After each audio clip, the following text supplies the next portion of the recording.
The cameras were rolling on what seemed like another routine, Family Feud taping. But 61-year-old Marcus Thompson sat at the contestant podium carrying a secret so profound that when Steve Harvey finally discovered it, he would abandon every protocol and kneel before this humble man. What Marcus had been doing for 15 years in the shadows of Children's Hospital would change everyone's understanding of what true wealth really means. It was a Wednesday afternoon at the Family Feud studios in Atlanta. Steve Harvey was working his magic. That perfectly tailored navy suit catching the studio lights, his characteristic energy filling the room with laughter and warmth. The Thompson family from Detroit was competing against the Martinez family from Phoenix, and everything was proceeding exactly as planned. Standard questions, standard answers, standard entertainment. But Marcus Thompson wasn't really there for the game. He sat quietly at the edge of his family's podium, his hands rough from years of night shift work, wearing his best shirt that was still clearly from a discount store. His daughter Keisha had practically forced him to come, insisting that maybe being on his favorite show would help him feel proud of himself for once. Marcus had agreed reluctantly, still not understanding why his family thought he needed pride when he already had purpose. During the pre-show family introductions, Steve noticed something immediately different about Marcus. While his family members were animated and excited, Marcus seemed almost uncomfortable with the attention. When Steve asked about his work, Marcus had answered simply, "I work security at the Children's Hospital, night shift." "Night shift security," Steve had repeated, sensing there was more to the story. "That's important work, man. Keeping those kids safe." Marcus had just nodded, but something in his eyes suggested he carried responsibilities far beyond what his job title implied. The game began normally enough. The Thompson family was holding their own, answering questions and celebrating small victories. But during the fourth round, when the category was things that make someone a hero, Marcus's turn came up and everything changed. Steve announced the question, "Name something a hero might do that others wouldn't." Marcus looked at the board, but he wasn't thinking about survey answers. He was thinking about little Emma in room 3-4, whose parents couldn't afford her next round of chemotherapy. He was thinking about Tyler in the ICU, whose family was choosing between rent money and his medication. He was thinking about the 2,000 families he'd quietly helped over the past 15 years, none of whom knew his name. "Give when they have nothing to give," Marcus answered softly. "Give when they have nothing to give," Steve repeated, but he was studying Marcus's face carefully. The answer was unusual, specific, and carried a weight that suggested personal experience. "Survey says." The board revealed it wasn't on the list, but Steve didn't move on immediately. "Marcus," Steve said, setting down his cards and walking closer to the Thompson family podium, "that's a beautiful answer. Sounds like you speak from the heart." Marcus looked up at Steve, and for the first time since the camera started rolling, his carefully maintained composure began to crack slightly. Some people don't have a choice, they just do what needs doing." The studio fell quieter. This wasn't typical game show banter. There was something deeper happening here, something that transcended entertainment. But what Steve discovered next would prove that some people's definition of having nothing is completely different from everyone else's. Steve Harvey had developed an instinct over 40 years of reading people, and everything about Marcus's demeanor told him there was a story here that needed to be heard. The way Marcus avoided eye contact when talking about his work, the way his family looked at him with a mixture of love and concern, the way he seemed to carry himself like a man who had made peace with being underestimated. "Marcus," Steve said, his voice taking on that gentle tone that transformed him from entertainer to counselor, "tell me about working at the Children's Hospital. What's that like?" Marcus's hands tightened slightly on the podium. His daughter Keisha reached over and squeezed his shoulder encouragingly. It's the best job I ever had," Marcus said slowly. "Those kids, they don't care that I'm just security. They just know I'm there when they need someone to talk to at 3 a.m. when they can't sleep, because the treatments make them sick." Steve nodded, his expression growing more serious. "Just security. Man, you're protecting the most vulnerable people in the world. That's not just anything."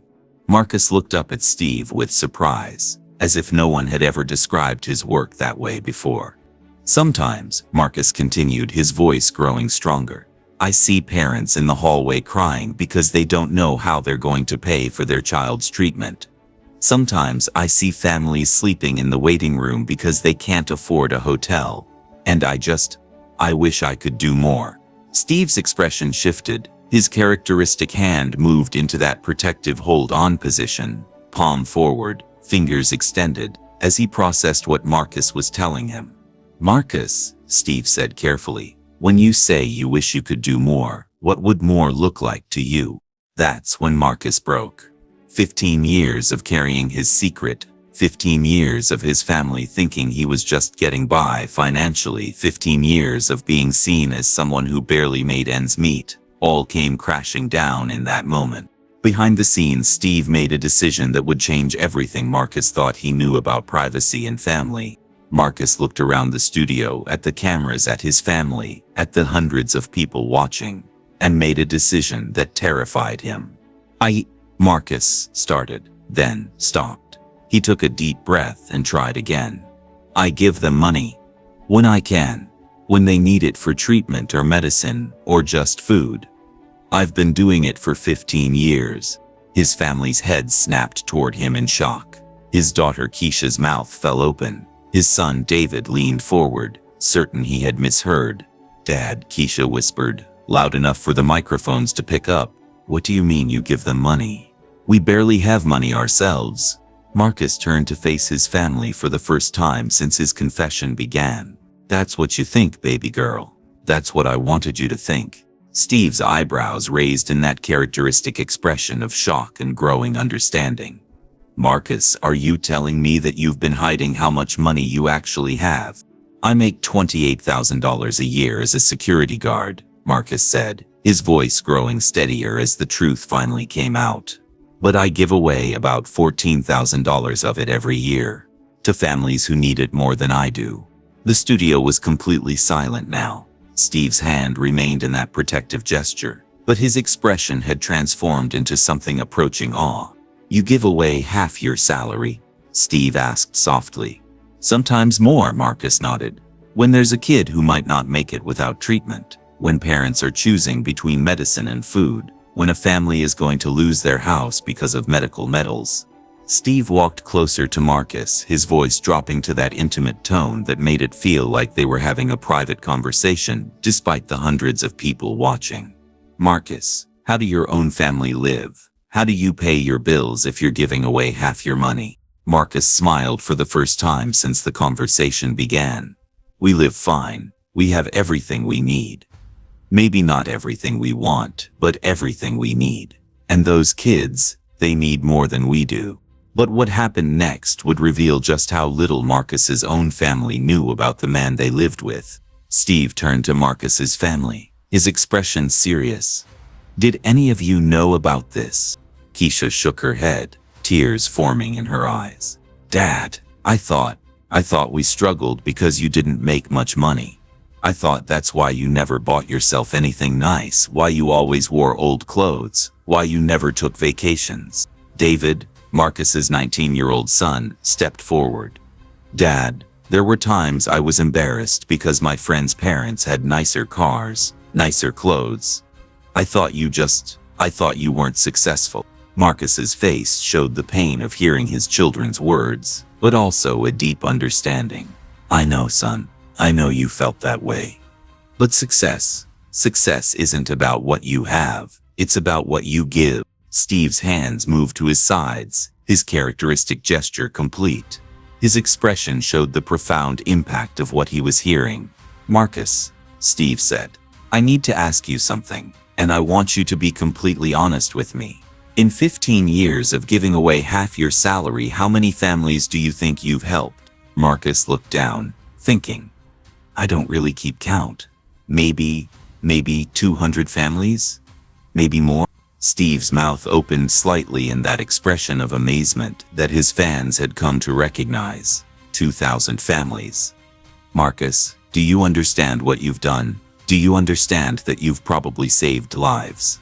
I just help when I can, Marcus replied simply. But Steve wasn't finished. He pulled out his cell phone and made a decision that would change Marcus's life forever.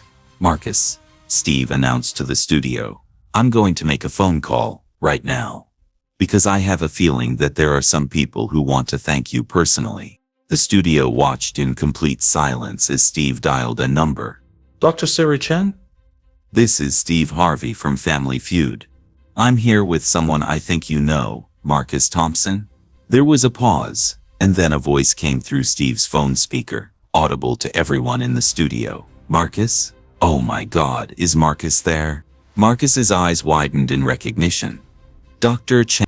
"Marcus, this is Dr. Chen from Children's Hospital." "Marcus, I don't know if you know this, but you're a legend here. The nurses call you the Night Angel. We've been trying to find a way to thank you for years." Marcus was crying now, openly and without shame. "Dr. Chen, I just try to help when I can." "Marcus," came Dr. Chen's voice, filled with emotion, "you've helped 2047 families in 15 years. We keep records. You've contributed over $200,000 of your own money to help sick children get the treatment they needed." The studio erupted, not in applause but in the collective gasp of 300 people witnessing something sacred. But the most powerful moment was still coming, and what Steve did next would honor Marcus in a way that broke every rule of television. Steve looked at the number Dr. Chen had just shared, then looked at Marcus, then made a decision that would be talked about for years to come. Steve Harvey, in his perfectly tailored Navy suit in front of hundreds of people and millions of viewers, slowly knelt down on one knee in front of Marcus Thompson. The studio fell into complete silence. "Marcus," Steve said from his kneeling position, his voice carrying a gravity that transformed the entertainment space into something sacred. "I've been in television for 40 years. I've met presidents, celebrities, millionaires, and people the world considers successful, but I have never ever been in the presence of someone as wealthy as you are." Marcus looked down at Steve in confusion. "Mr. Harvey, I'm not wealthy. I'm just a security guard." Steve's voice grew stronger as he remained in his position of honor. "Marcus, you are the wealthiest man I have ever met. Because real wealth isn't about what you accumulate. Real wealth is about what you add to you when you think no one is watching. Real wealth is choosing to help others when you could have kept that money for yourself." Steve stood up slowly and began removing his Navy suit jacket, the same ritual that had become his signature in moments of profound respect. "This jacket has been with me through thousands of shows," Steve said as he draped it around Marcus's shoulders. "It's been part of celebrations and surprises and moments of joy. But today, it belongs someone who has redefined what success looks like." The jacket, expensive and perfectly tailored, hung large on Marcus's smaller frame, but the symbolism was clear to everyone watching. This wasn't just a gesture for the cameras. This was a man honoring another man who had spent 15 years living his values without recognition. "Ladies and gentlemen," Steve announced to the studio and the cameras, "this is what a hero looks like. Not someone who performs dramatic rescues on television, but someone who quietly, consistently, sacrificially chooses to put others before himself, year after year, with no expectation of recognition or reward." He turned back to Marcus. "Marcus, your children thought you weren't successful because you didn't have fancy clothes or a nice car. But what they didn't know is that their father was building something more valuable than any material possession. You were building a legacy of compassion." The applause that followed lasted over 5 minutes. But more than applause, it was a standing ovation that honored not just Marcus, but the idea that real success is measured not in what we gain, but in what we give. Later, after the cameras stopped rolling, the full scope of Marcus's impact became clear. Dr. Chen arrived at the studio with a folder full of letters from families Marcus had helped. Letters from parents whose children were alive because Marcus had helped pay for their treatments. Letters from teenagers who were now cancer-free and starting college. Letters from families who had been able to stay together because Marcus had helped them avoid financial ruin during their medical crisis. Steve learned that Marcus's method was simple: When he saw families in crisis during his night shifts, he would quietly slip them an envelope with cash and a note that said "only for your child." From someone who he never included his name, never asked for recognition, never expected gratitude. The hospital had been trying to identify their anonymous donor for years. They had suspected it was someone on staff, but Marcus had been so careful to maintain his anonymity that they never imagined it was the quiet night security guard who always deflected attention and praise. Marcus's family learned that their father had been turning down overtime shifts not because he was lazy, but because he wanted to be home with them in the evenings. They learned that his old clothes were the result of him spending his clothing budget on other families' medical bills. They learned that their modest lifestyle wasn't a sign of their father's failure but a sign of his generosity. 6 months after the episode aired, the Children's Hospital established the Marcus Thompson Family Relief Fund, with Marcus serving as its honorary director. The episode had generated over $500,000 in donations from viewers who were inspired by Marcus's example. Steve Harvey often cites this episode as the moment he fully understood the difference between celebrity and significance. "Marcus taught me that the most important things we do are the things no one sees," Steve has said in interviews. He spent 15 years being a hero to families who didn't even know his name. That's not just service, that's ministry. The jacket Steve gave Marcus that day hangs framed in the Children's Hospital break room, next to a plaque that reads, "In honor of Marcus Thompson, the night angel, who taught us that true wealth is measured not by what we keep, but by what we give away." Marcus still works the night shift at Children's Hospital. But now, when families face financial crises, they're connected with the fund that bears his name. His secret acts of individual generosity have grown into a system of faith that helps hundreds of families every year. His children, Keisha and David, now volunteer at the hospital on weekends, helping families navigate the resources available to them. They've learned that their father's example of quiet service is worth more than any inheritance he could have left them. The episode, when it aired, became one of the most shared Family Feud moments in social media history. Not because of its entertainment value, but because viewers recognized something they rarely see on television: authentic goodness that exists without recognition, compassion that operates in darkness, and generosity that expects nothing in return. Years later, when interviewers ask Steve about the most powerful moment in his hosting career, he always mentions the day he knelt before Marcus Thompson. "That day taught me that some people don't need a platform to change the world," he explains. "They just need a heart that's bigger than their own needs." Marcus changed more lives in 15 years of anonymity than most people change in a lifetime of publicity. The secret Marcus had carried for 15 years, that he was choosing love over luxury, service over selfishness, generosity over greed, became a public inspiration that continues to ripple outward, touching families he'll never meet, inspiring acts of kindness he'll never know about. Sometimes the most powerful stories are the ones that happen in the dark, when no one is watching, when the only reward is the knowledge that someone else's child gets to come home. Sometimes the greatest wealth belongs to those who have the least, and sometimes the most important recognition comes not from the world but from the quiet voice in your heart that says, "Well done." Share this story. Make sure it's never forgotten, because somewhere there's another Marcus Thompson working quietly in the darkness, choosing compassion over comfort, teaching us all what true success really means.